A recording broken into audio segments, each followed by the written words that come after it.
naata ng gibati ba. Pero kadugayan, tungod sa mga pag-ampo, Lord, kung imo kong gamiton, baralin ako, gamitan ko, Lord, tabangi ko. Nana, no? In short, kanang kung magpagamit ka sa Dios, iyahatang tabangan. No? Kung ikaduha, dito magdugay diha. Una to, no, recognize the gift of God na gihatag diha nimo.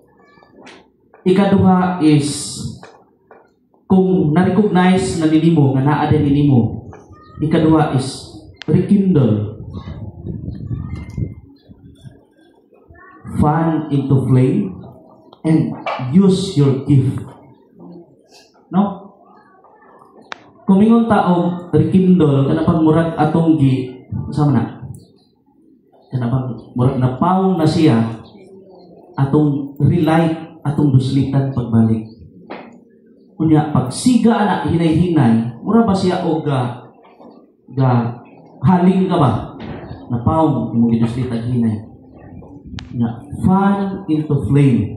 But pasabot, hinay-hinayon o, sama na?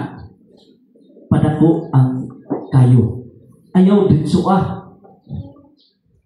Kung sa'y may tabo, inagduslit ni mo, pagsiga, tagait kusog hangin, kung sa'y may tabo, mapaw. So in short, ang ato din gift, dili kinahanglan, na diha-diha dayon, saman, bitso at nga kadasig ba? Imo abot ang panahon, saman, posible na mapaw. So siya rekindle, fan the flame. Hinay-hinay. Di ba kung imong tagaan siya gamay na hangin, the more noon sa man, murag muda ko ang kayo. Yeah, use your gift.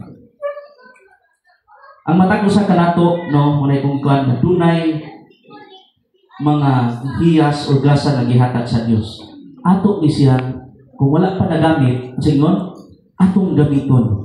Hinay-hinayan sa pagpalambo, pagpatubo, nining maong mga hiyas. Kay kung dili ni nato gamiton, unsa kay may tabo? Sama sa usa ka kanapang naamoy mga bank account.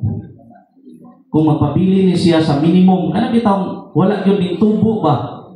Nasamot ra naa sa minimum or pila? Mahimo na siyang dormant. Unsay may tabo sa pila ka tuig? Magsigig kawat ano man kagamay. Hangtod mawala. Maklose ang imong account. Safe po nga pagtulunan sa itong makuha